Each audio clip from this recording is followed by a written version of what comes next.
নমস্কার বন্ধুরা, কেমন আছেন আপনারা সবাই? রাধে রাধে চ্যানেলে আপনাদের সকলকে অনেক স্বাগত আর অনেক ভালোবাসা জানিয়ে আজকে আবার একটা নতুন ভিডিও শুরু করছি। তার আগে প্রথমেই বলে রাখি, আমাদের বানানো লাস্ট ভিডিওতে আপনারা সবাই অনেক ভালোবাসা দিয়েছেন, লাড্ডু গপুর প্রতি অনেক ভালোবাসা দেখিয়েছেন। তার জন্যে আমার লাড্ডুর আর গপুর তরফ থেকে আপনাদের সকলকে অনেক ভালোবাসা আর অনেক ধন্যবাদ জানাই। এইভাবেই আমাদের পাশে থাকবেন বন্ধুরা। ভিডিওটা ভালো লেগে থাকলে লাইক, শেয়ার, কমেন্ট, সাবস্ক্রাইব কিন্তু অবশ্যই করবেন। বন্ধুরা, আজ কি হয়েছে জানেন তো?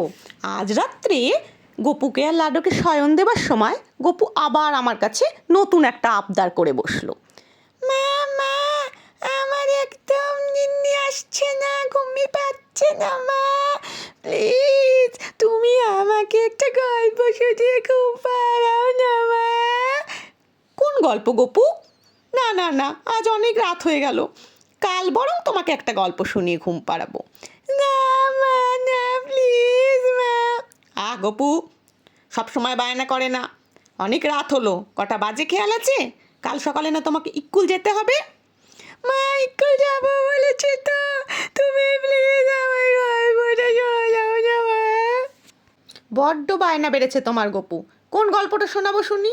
মা, ওই ঠাম্মি বলতো ওই গল্পটা। মা, কোন গল্পটা ঠাম্মি বলতো গো?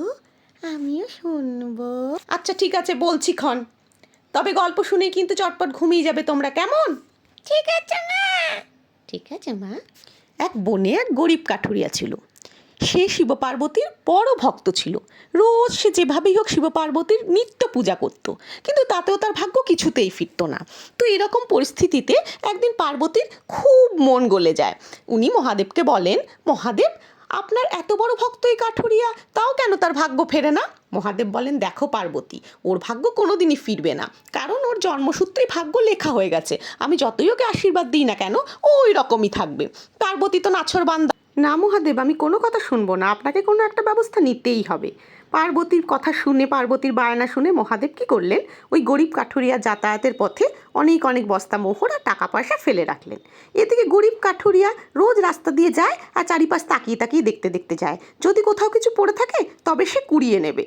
তো কোনো দিনই তার রাস্তায় কিছুই কানাকড়ি থাকে না। গরিব কাঠুরিয়া মনের দুঃখে বাড়ি ফিরে যায়, আবার কাজে যায়, আবার বাড়ি ফিরে যায়। তো সেই দিন গরিব কাঠুরিয়ার কি মনে হলো যে দূর, আমি তো রোজই রাস্তা দেখতে দেখতে যাই, কোনো কিছু তো পড়েই থাকে না। এক বুক হতাশা নিয়ে এসে ভাবলো, দূর, আর আমার ভাগ্যের কিছুই বোধহয় নেই, আমি আজ বরং চোখ বুজে বুজে রাস্তা পেরোই। তারপর কি হলো মা? তারপর আর কি, মহাদেব পার্বতীকে ডেকে বললেন, দেখলে পার্বতী, ওর ভাগ্যে নেই, তোমায় বলেছিলাম না, আমি হাজার চেষ্টা করলে ওর ভাগ্য তো বদলাতে পারবো না, তুমি বললে তাই আমি চেষ্টা করে দেখলাম। লাড্ডু, তুমি আবার উঠে পড়ছো কেন বাপু? মা, ভালো লাগলো গল্পটা। আচ্ছা মা, তাহলে ভাগ্যে থাকলে তবেই কিছু ভালো জিনিস হয়। আমরা বোধহয় খুব ভাগ্য করেছিলাম মা, তাই জন্যে আমরা তোমার মতো মা পেয়েছি। থাক, আর পাকা পাকা কথা বলতে হবে না গপু লাড্ডু, তোমরা চুপচাপ শুয়ে পড়ো তো দেখি। চলো গপু, আস্তে আস্তে শুয়ে পড়ো চুপচাপ। আমি কিন্তু গায়ে মাথায় হাত বুলিয়ে দিচ্ছি, ঘুম্মি যেন চলে আসে, কেমন? কাল সকাল সকাল উঠে স্কুলে যেতে হবে, মনে রেখো কিন্তু, তোমাদের কথা আমি শুনলাম, আমার কথাও তোমাদের শুনতে হবে, কেমন? চুপচাপ ঘুমিয়ে পড়ো। আচ্ছা মা, শুয়ে পড়ছি। মা, ঘুমাচ্ছি। গুড নাইট মা। Good night Gopu. Good night মা। গুড নাইট লাড্ডু, কাল আবার দেখা হবে। চুপচাপ ঘুমিয়ে পড়ো, চোখ বন্ধ করো। কি ব্যাপার লাড্ডু সোনা, গপু চোখ খোলা কেন?